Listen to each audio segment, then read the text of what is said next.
Welcome to another edition of Troll Tribune on Bold Like a Leopard. We have Tariq. You might have seen him a few days ago from Texas.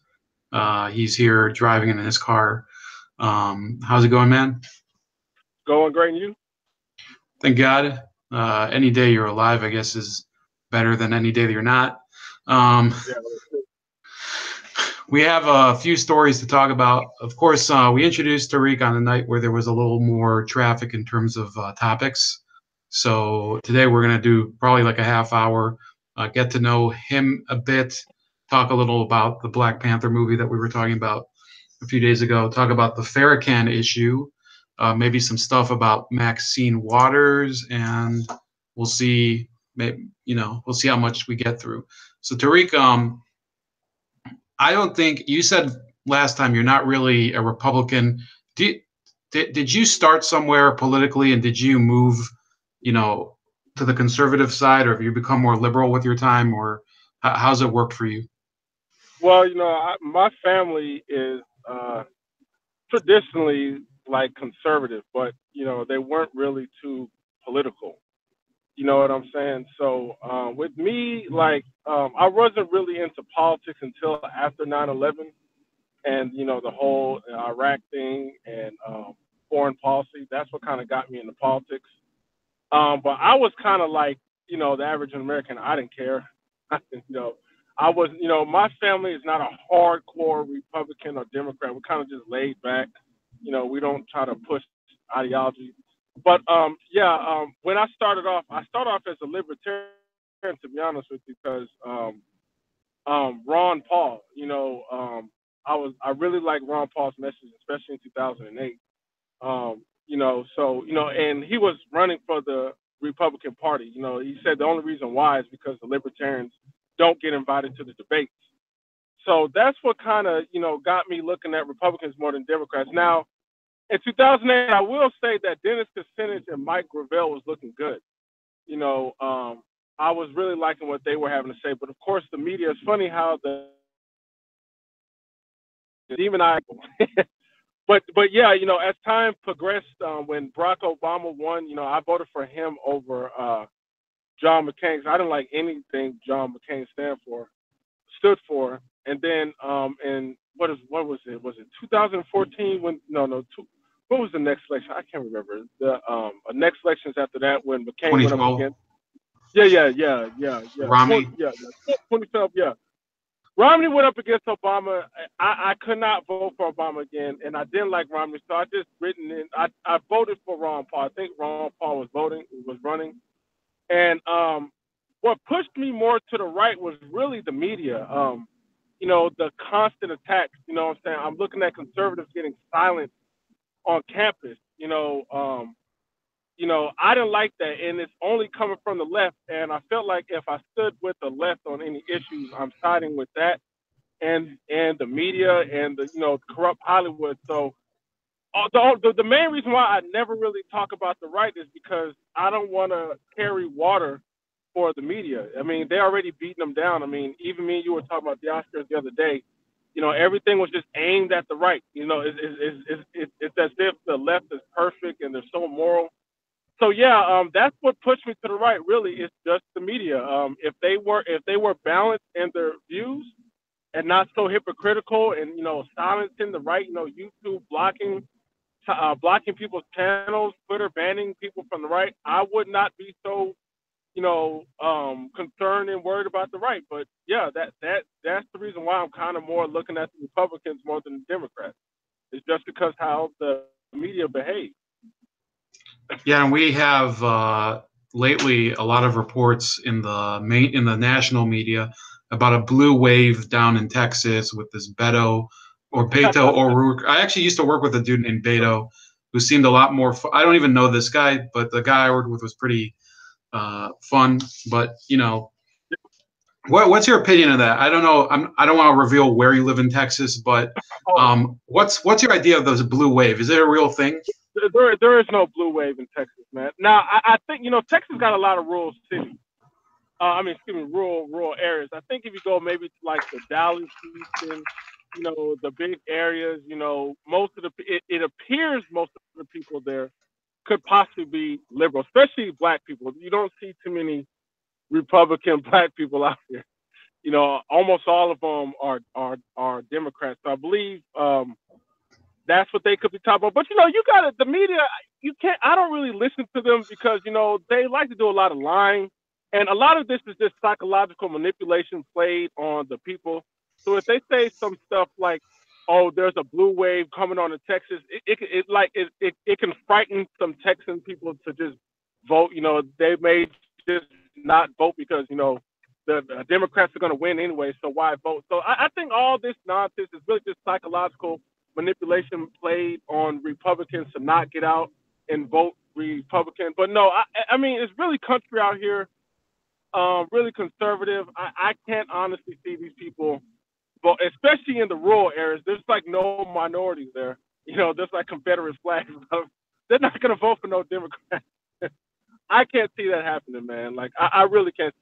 You know, it's just, you know, it's the same thing in like Alabama. I think the only reason why Roy Moore lost is due to the media jumping in and campaigning for the Democrats. I think if they didn't do that with the whole sexual allegation and just everything is true and what all the women are saying is true, I think Roy Moore would have won. You know, that didn't happen in Texas, but who knows, man? But I think a lot of southern states are going to have to watch out for the media, and I hope these Republicans are running didn't mess with any women, man, because I don't know. Yeah, But no, I think it doesn't look the way in Texas, man. I think what really struck, and I covered that race a lot with Alabama, in terms of you know, I was talking a lot about innocence, the presumption of innocence for everybody, and I actually didn't like Roy Moore. I thought he was kind of a moron too. But I see exactly what you're talking about. Here in Ohio, I think we're for some reason, I think we're seeing the liberals getting weaker. Can you still see me? Oh, you're working up, man. What's that? Yeah, Hello? you know, I think Tariq might have to. Tariq, you might have to reconnect because you froze out. So this happened a couple of days ago with Ronald from Zimbabwe, but you know this is in Texas. I think it's because he's driving around. Tariq, if you can hear me, try to reconnect. You know, maybe hang up and call back. Let me just see if I can message him.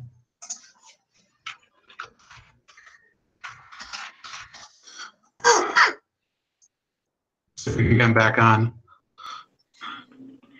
all right, can you hear me? Yeah, I can see it and hear you. I don't know what happened. I think my connection dropped. Okay, it's perfect now. I'm behind Wi-Fi right now, so I should be good. Yeah, see, the thing with Ohio, where I live, and the rest of the Midwest, I see the Democrats actually getting weaker for some reason. It's just people don't care about anything they're talking about. Yeah, the problem with the Democrats, man, is that they have no policy. That's the problem. It's just like it's like, what do they stand for? You know, like even when you watch the news or listen to them speak, you know, the Democrat Congressman, it's just all anti-Trump. But like they're not talking about jobs. I mean, it seems like they are binging everything on this Russia investigation. And now what are they talking about? What is her name? Stormy Daniels. That's like the number one thing to talk about. It's just they're not talking about policy. And if you look at Trump is strategically, he's constantly talking about what's happening to the economy, what he's doing, jobs coming over, what's going on with North Korea. He's sticking to policy. So yeah, I think, you know, people are just getting tired of that, man. Like they want to know, okay, because we got some poor Democrats, man. They are living in poverty, and they're like, okay, what are we going to do to get out? Well, if you keep talking about racism, sexism, homophobe, and Trump, that's not putting money in their pockets. You know what I'm saying? And I'm gonna be honest with you, man. Like that last election, Trump got a lot of 13% African American vote, which is more than what other Republican presidents get. It's because some black people are kind of listening to policy now. Like they're kind of getting tired of the whole, you know, racist, sexist, hate this person. You know what I'm saying? Because a lot of black people are living in poverty. So, yeah, I think that's probably what Ohio's going through, man. They're just tired of hearing about their feelings, man. They want money in their pocket. You Yeah, know, I so have a question here from Australia from Bandsaw, who's he tunes in pretty frequently. He says, "Why does it take so much money to convince people to get out the vote?" So I have an answer to that. Do you have anything to say about that, Tariq? why does well I think people don't care. That's why I think you know, we lived in the country for too long where it doesn't matter if there's a Republican or a Democrat, the status quo stays the same. People don't see a change in their lives, so they don't care to vote. You know what I'm saying? So I think that's why it takes a lot of money, convincing, getting people out on the street. Because seriously, people just don't care. They're not seeing a strategic difference. And when you think about it, the Republicans and the Democrats are initially the same. Trump was just the outlier; like he was the only one saying something brand new. But that's where I think why it takes so much money to get people out to vote. Yeah, I have somebody I know fairly well, who I won't say who, but he actually is an official with a union over here, and they have this organization that they do every election called Soul to the Polls, and they'll drive people from the black churches to the voting thing, voting booth, whatever the hell you call it, and they'll basically tell them, "Yeah, vote for Obama or whatever." And he says, "Oh, it's great here. You know, we just tell them and they vote for it." Yep. Um, Bandsaw asks, "Would you like compulsory voting there?" That would be if you were required to vote, Tariq. If I was required to vote, you mean like forced to vote? I'm Yeah, not. basically. Yeah, he says they have it in Australia. Oh, that's I don't know. I think that's kind of crazy, man. I think Yeah, I wouldn't do it. Yeah. I wouldn't do that, man. You know, what if there's two very corrupt candidates supported by the same bankers and same special interest groups, and you're forced to pick your poison? I don't like that. I don't see how you can rebel against that. Yeah, you know, You know, In England, they have the option of selecting none of the above. You can just select yeah, yeah, nobody. Yeah. man. It's just the public, man. The public's got to get smarter, man. They got to get more intelligent in politics, man, because it's got to come to a point where you are voting and you're not getting anything back in return. You know what I'm saying? How long are you going to keep listening to the same talking heads? You know what I'm saying? Like I said, Trump is not the savior, but the reason why he won is because he was saying things completely different from what I mean, we've never heard a president serious about building a wall. Mm-hmm. That's just we've never heard that before. Like most of the Republicans, like amnesty, we're not for amnesty, blah blah blah, but they don't do anything. You know what I'm saying? Trump is like, and Trump is saying he's saying some real stuff. It's like, yes, it's Mexicans coming from the border. That's not saying all Mexicans are rapists or something, but that is a fact. Mexico is on our southern border. Most of the legal immigrants are Mexican. That's not saying all of them are legal, but that is a fact. You know what I'm saying? Everyone knows that, but it's like you can't say that. So people are getting sick and tired of seeing the same thing. And yeah, Trump is saying all this stuff. That's why he won, man. He's just like I said, everyone is sick and tired of the same Republican and Democrat talking points. It's not going anywhere. So So how about I think we're on the same page with that. Let's talk a little about that movie, the Black Panther, which I saw yesterday. Um, and we were chatting a little yesterday offline, but yeah, um, I was like watching it at the beginning, yeah, and I'll have a confession to make. When they started the narrator with the African accent, yeah. in my mind it sounded like LeVar Burton from Roots, and I was like ready to. I was like, okay, this is not going to go well, and a lot of it just was not believable. And then I think like in the middle of the movie with Michael B. Jordan's character Eric, it started to Yeah, just get stronger. Like the movie got stronger the more the plot thickened.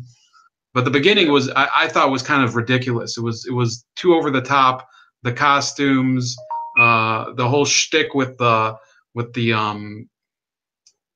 his sister and the suit and stuff. It was kind of yeah, strange. But otherwise, I think that not what's that guy's name? Forrest Whitaker. I think he did a yeah, yeah, great acting job. it was, if you really look at the movie, there's some great acting jobs and there's some good special effects and technology, but I think that they really overdid it with the scenery and costumes and Yeah, whatever. yeah. To me, it was a good movie to me, man. I thought it was a good movie. It was funny. Like I told you in the message, there was like a little SJW moments, but it wasn't it wasn't like they didn't lay it on thick. You know what I'm saying? Which I'm happy that they did that. But like there's a debate in the black community about how African Americans were portrayed versus Africans, and they were talking about how Killmonger was the African American, right? And he's the thug and everything, and then he just comes to Wakanda and just destroys it. You know what I'm saying? It's like, Yeah. and it's the Africans that are the good people, and there's really like an African versus African American community where African Americans and Africans are not really meshing. It may seem that way, but they're not really meshing. And Africans do think differently of African Americans. So it's just the way they were talking about. And when you think about like African Americans were not portrayed in the best light in that movie. You know what I'm saying? Africans were, but African Americans, they just seem to be the typical thug, just always destroying shit. Very. Oh, I'm sorry. I don't know if you curse. I apologize You for can you that, can man. curse Always. all you want. This is the free program. Anything you want to say. I try not to. I didn't mean to, but okay. But yeah, I'm not gonna be dropping no f Yeah. bombs and nothing like that. But yeah. So Killmonger, like I said, he just comes off as a thug, man, and he's just like burn it all down. You know, spoiler: one hadn't watched the movie. Stop listening. But yeah, at that one part where he was about to take the Black Panther power, he took it and he told the ladies to just burn it all down. He's just about to destroy Wakanda.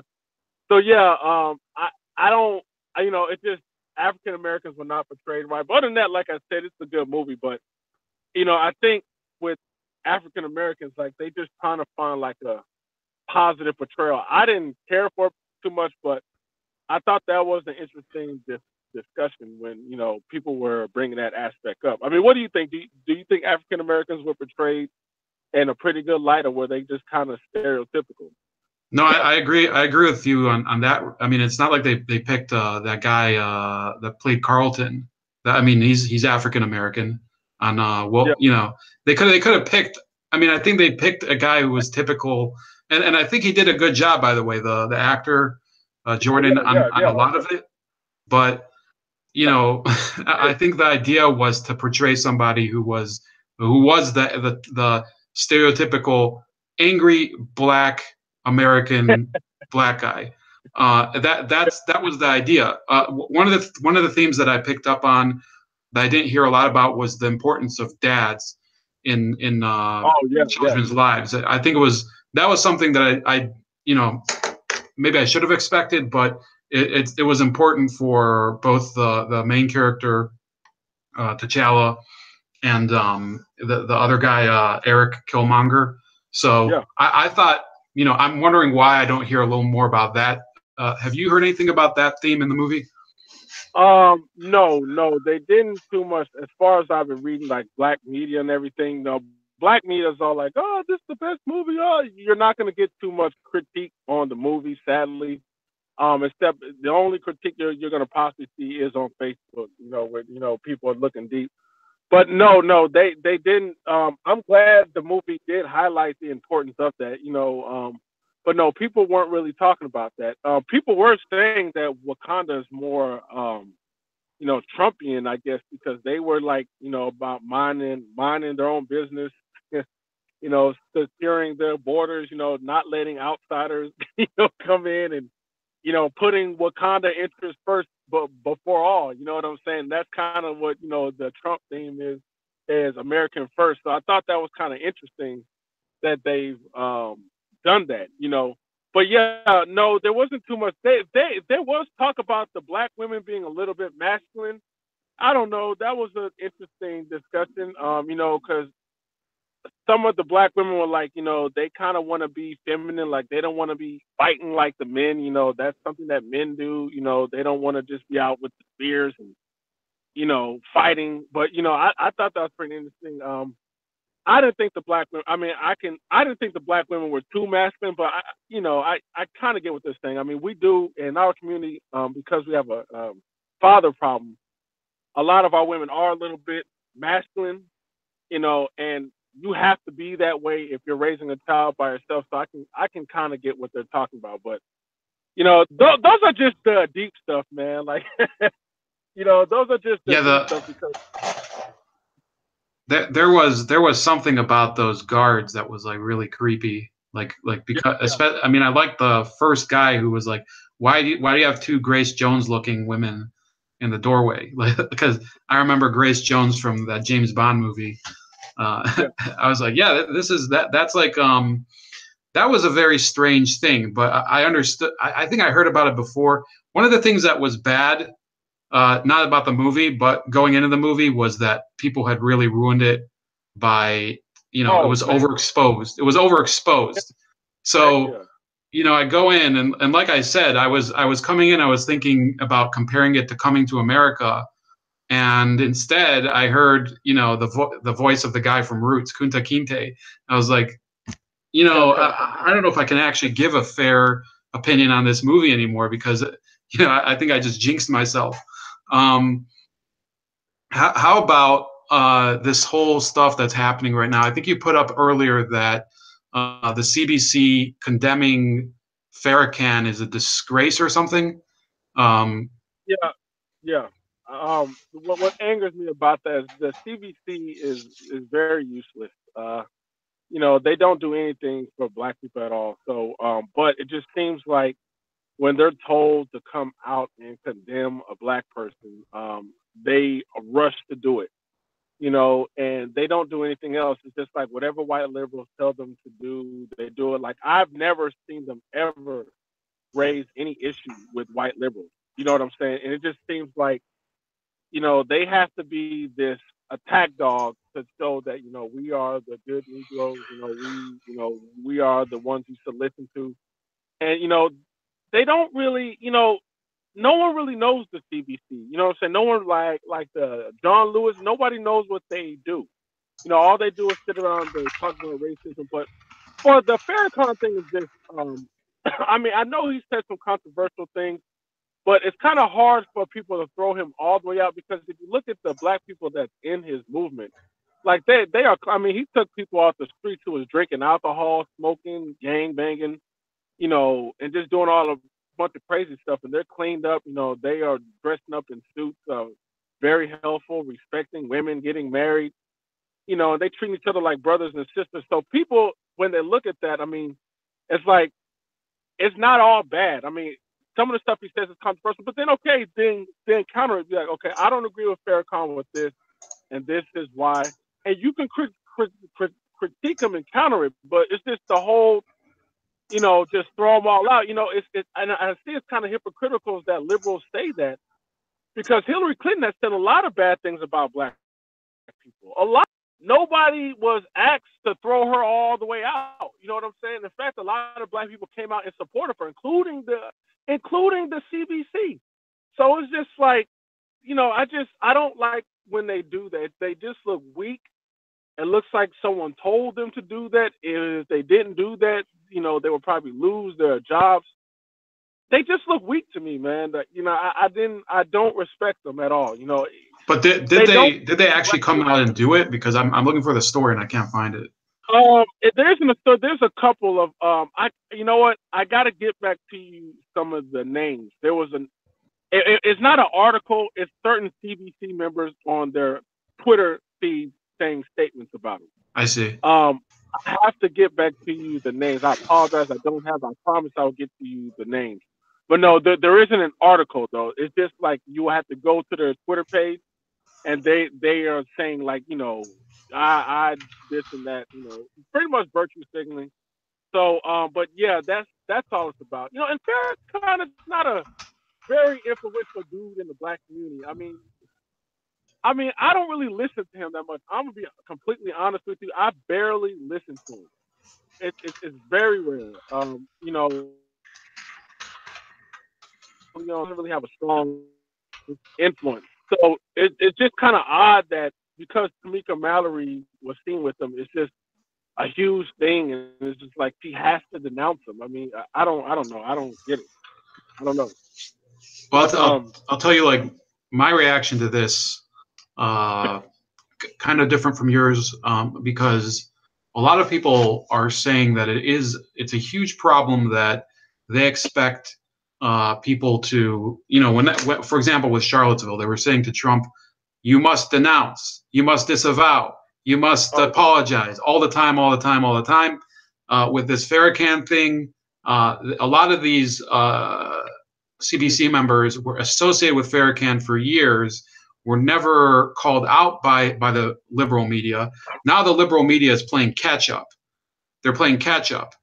But in my opinion, I don't, I get heat for this because people are like, "Oh, you don't care about racist people like him." I'm like, "Well, I don't like Louis Farrakhan's point of view, but it's not his fault that these politicians are looking for his supporters to vote for them." In some parts of Chicago, he has massive flocks of people who are reliable voters. In Indiana, I think that he also has a big constituency of people.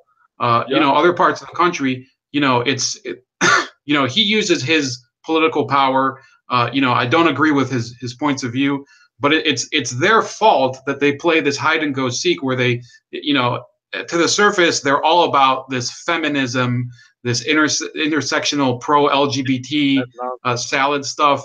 But really, they need the vote of this guy who is the complete opposite of all of that. And everybody talks about the Jewish angle of it. It's also he hates white people. He hates he doesn't like gays, to my knowledge. And he's got a little he soft on that. He's got a little soft on that. yeah, but in any case, he's not somebody who has progressive points of view. No, I saw some videos of him earlier talking about women that, if you don't know how to cook, you don't know how to raise your child and stuff like that. So, if you said that at the Democratic National Convention, you'd be kicked out of the oh, party. It's you can't the puzzle doesn't fit. That's the issue I have with it. And for them to go around and criticize literally anybody else about being misogynistic or anything, I think it just shows how empty they are. And last week, I hope you check it out. I can send it to you maybe tomorrow night. I made a video where I showed two CBC members, or maybe it was just one. It was I think it was the guy from Texas, Al Green. Do you know who Al Green is? yeah. I know what that clown is.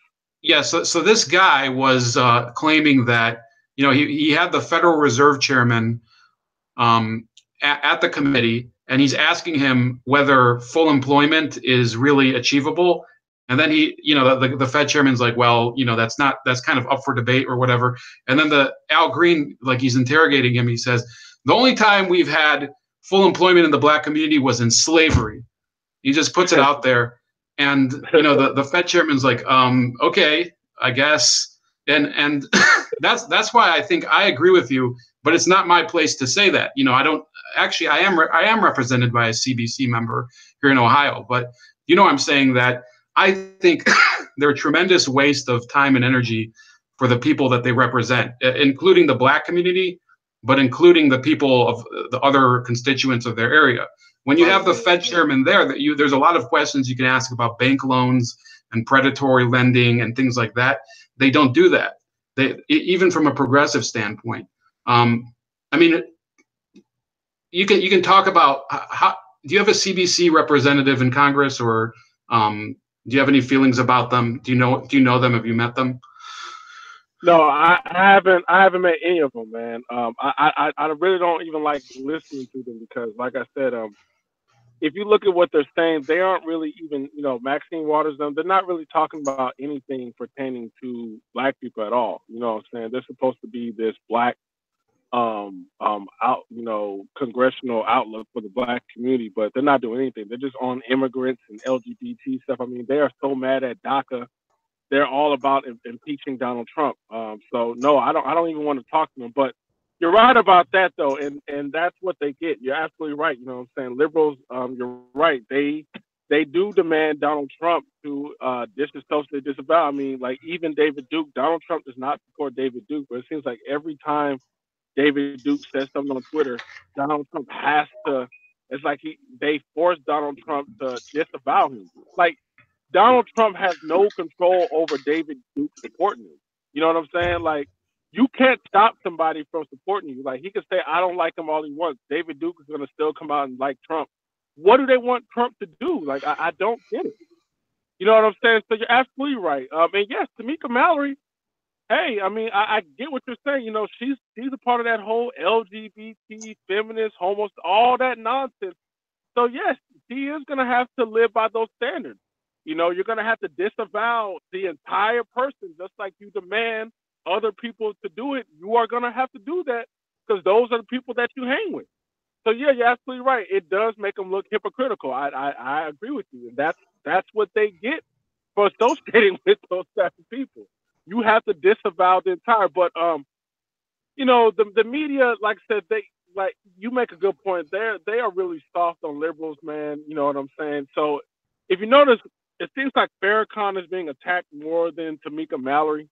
You know, it's kind of like they're just giving her, you know, you're okay. They're kind of going after Tamika Mallory, so it seems like she's getting a pass. But I hope this is a wake up call for her. You know what I'm saying? You are siding with these people who just use you are using your blackness. You are giving because what you've been through in the past. You're giving these people more credence to their movement.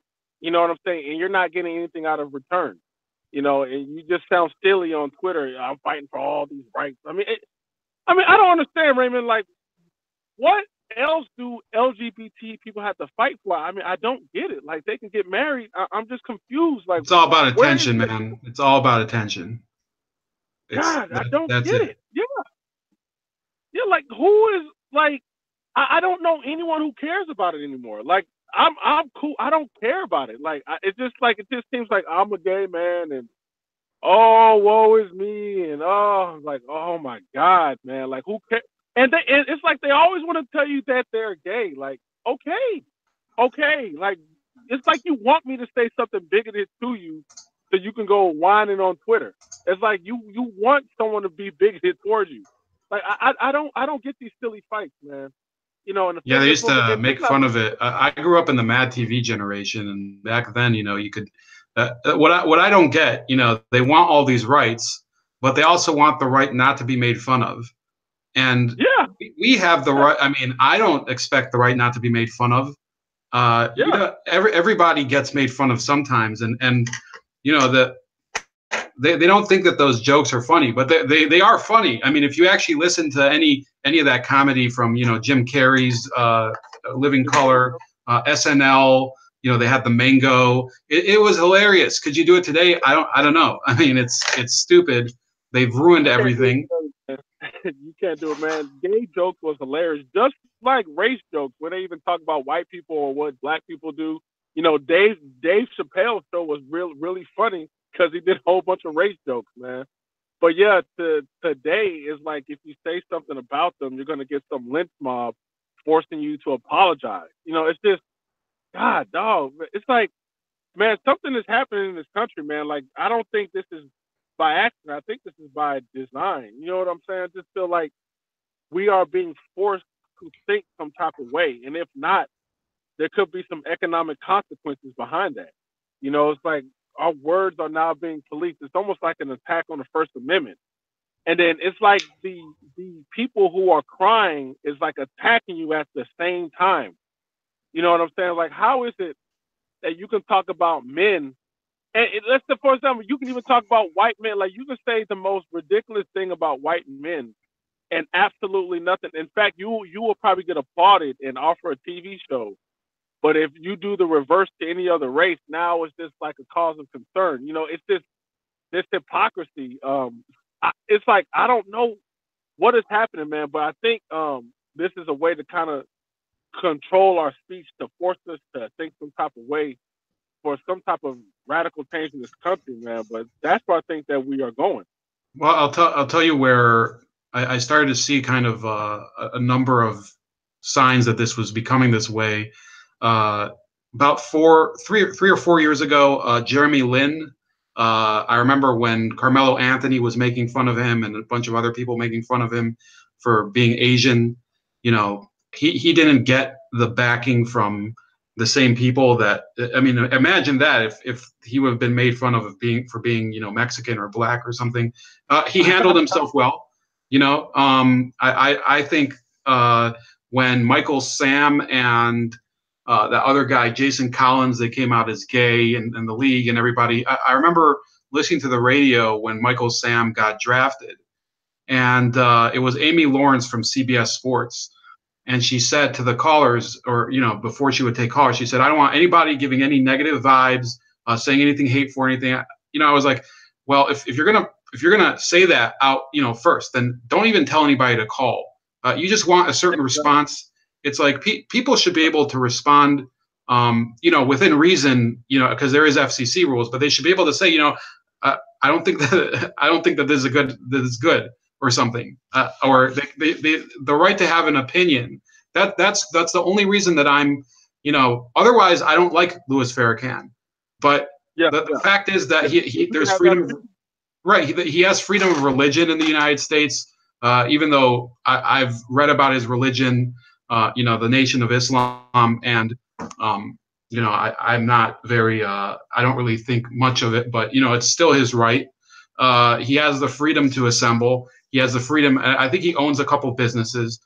So there's plenty of things I could criticize him for, and obviously he has views that I think are very negative and false, but. This is still a country where, you're allowed to say things that are even hateful, even anti-women. The things that he says that I think are kind of bizarre about women. The man is 84 years old. He's believed this stuff for 50 years or whatever. I don't see this as being as big of an issue as other people. Yeah, man, I think they just probably just running out of things to talk about, man. But yeah, you're absolutely right. It's just the thing that it's just I think it's a masculine thing, to be honest with you. Like, it just seems like men who are outspoken, who don't bow down to political pressure.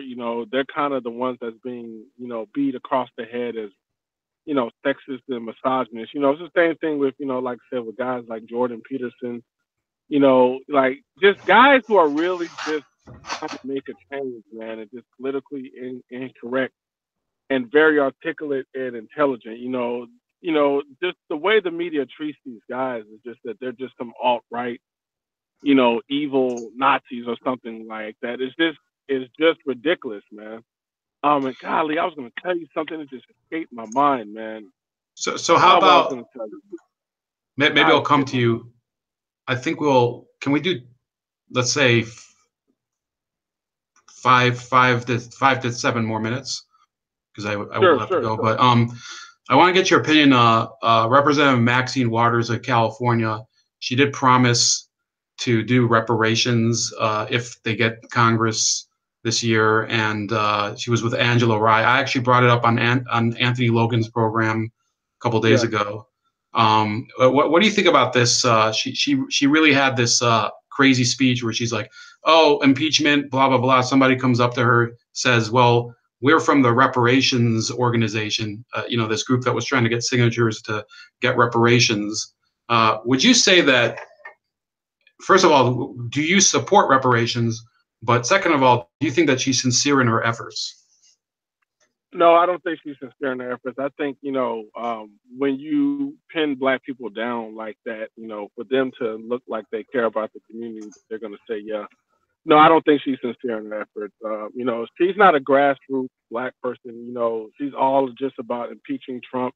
Everyone is racist, and I can't stand Angela Rye. I think Angela Rye really, the problem I have with these people in our community, like Angela Rye, she gets on scene and she's always yelling. She's very rude. She's talking over people. Anytime she debates a white person, she tries to make them look like a racist. It really hurts the Black intellect. It stops us from thinking, and it makes us incredibly emotional.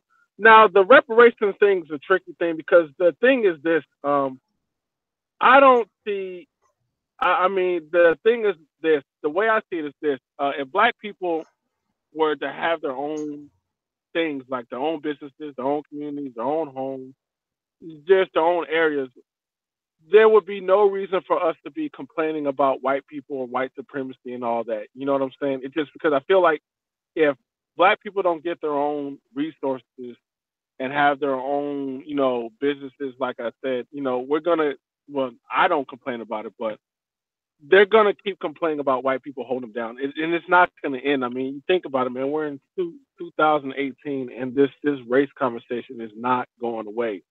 So maybe, I do think possibly the government can possibly do something and say, okay, here, for this amount of years, you guys can live on your own, and we're gonna fund you for like 10 years or so, teach you your own businesses, and then after that, once y'all get on your own, you can't access for anything else. And then if that happens, then and the black community fails, we can no longer blame white people. We can only blame ourselves. We had that opportunity. We had our own communities and we blew it.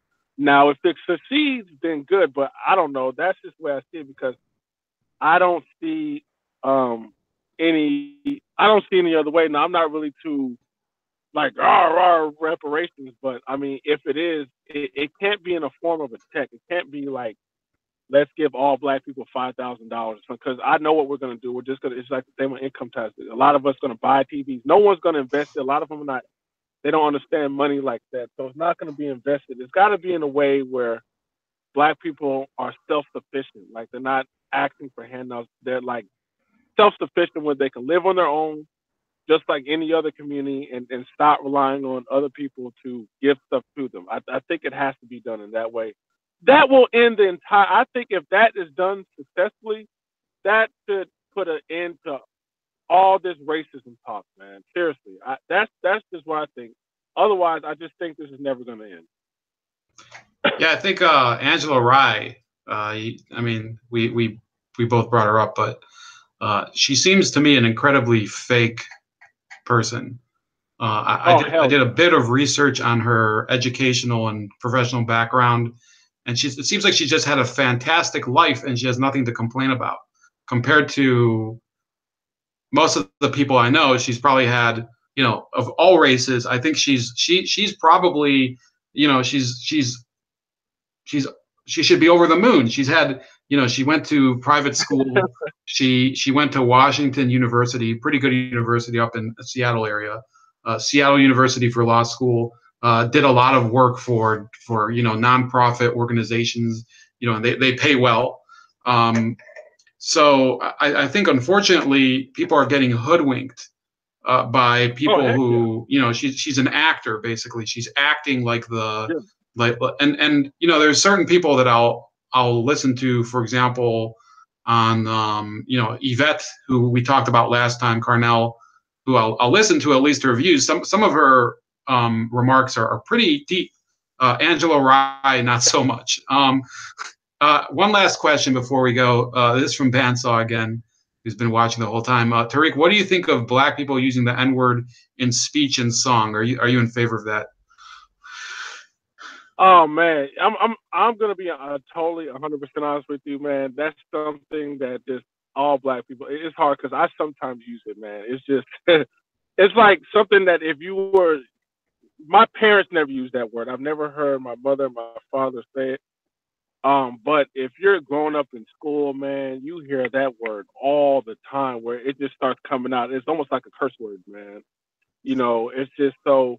Um, so when they say it in speech and songs, it doesn't really bother me too much, but I kind of get what people are saying that it just, we're kind of embracing a very negative word, and it doesn't look good for the community, but it doesn't bother me too much. But what I can say about that is this: when it comes to the whole hip hop industry, I think you know that whole industry is very detrimental to black people because no other community, and I think Boyce Watkins was talking about this, where they have music where they're literally denigrating their own, and people are celebrating it. It's funny because we always talk about black image. Like for example, like if what was that whole H&M thing where black people got mad because Coolest the monkey in the boy, jungle. yeah. Okay, so black people got mad about that. Because it's making, we looking, y'all are saying we are monkeys, but then you listen to hip hop and they say the most degrading things and there's no anger, because it's entertaining. So as far as the hip hop industry, that is very detrimental to black people. But we don't want to call it out because, it's better that they're rapping than on the street selling drugs, which is very backwards thinking. But yeah, for the N word, if there was a movement where they say, we shouldn't say it anymore, I would be behind that because it is the right thing to do. It's just that you grow up around that, and it's just, it just ingrained in you. Like even black people I know who are pro-black, who are just very intelligent, they just when they get angry, they will slip up and say it. Well, I'll tell you my personal, the way I analogize it, when people got mad at, get mad at somebody for saying something really sexist or very lewd, the grab it by the pussy comment, or, Yeah, anything Alec Baldwin says. Alec Baldwin has like the worst mouth in the world, and yeah, yeah, says some of the worst, anything, all this like really hot, um, or who was it? Michael Douglas saying that he got throat cancer from giving too much oral sex to women or something. So, and I'm sorry for people who, this is the analogy I see, that people want to think that they talk very intelligently and they can have like a higher, more pure way of speaking. But the fact is, people, when they get, like you said, emotional, or when they get very expressive, or when you're with the people you're most comfortable with, you talk the way you talk, and yeah, yeah. that's So why I had a that's debate true. recently with Alex, who's he comes on very frequently. He's an evangelical Yeah, Christian, and he wants to ban porn. And I said, you're going to do a war on porn? Are you crazy? And good luck with what right, that. you can't stop, maybe you want people not to do things that you think are degenerate, Yeah, but the fact is people do it. You can't control everybody, and I don't think that they can control Farrakhan either.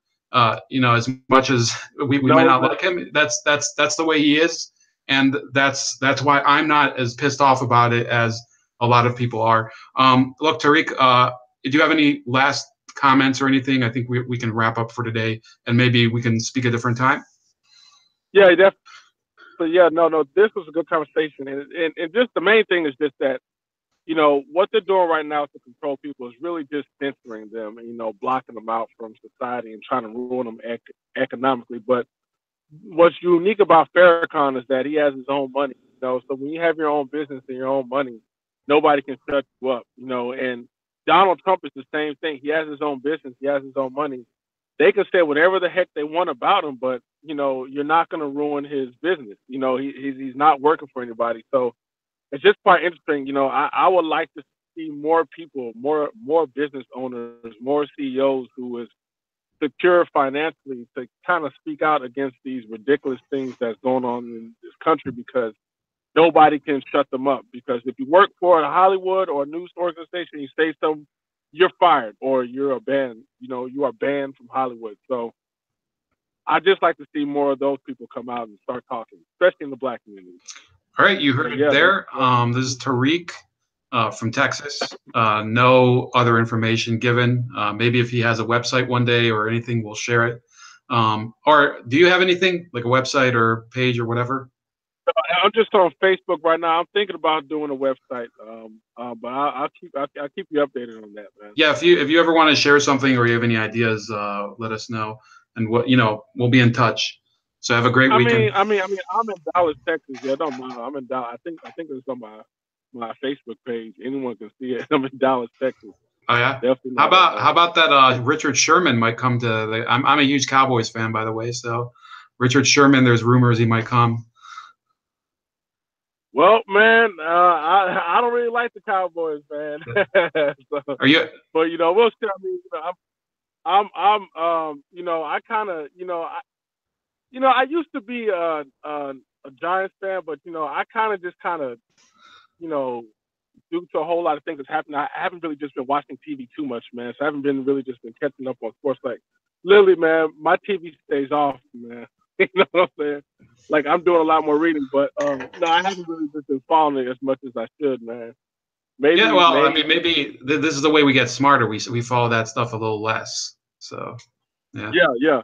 No. I mean, no, it's good. To be honest, man, it's good to watch sports, other things to take your mind off the craziness of what's going on in the world. So no, I have no problem with people doing that, man, because you need something to take your mind away. You know what I'm saying? If you're just always, focused on what's, politics and everything, you're not like going on vacations and relaxing, you are gonna lose your damn mind. You know what I'm saying? Hmm. So yeah, maybe I'm gonna have to start watching again. But yeah, man, definitely, man. Yeah, we can do this again, man. I have no problems. I'm still just keeping up with the media right now. The Trump North Korea thing, but we can definitely talk about that next time. Okay, maybe we'll have you on one of the group chats. So, I'll just message you offline, and we'll talk. Okay. All right, have a good All weekend. right, man. Take care, Good man. night.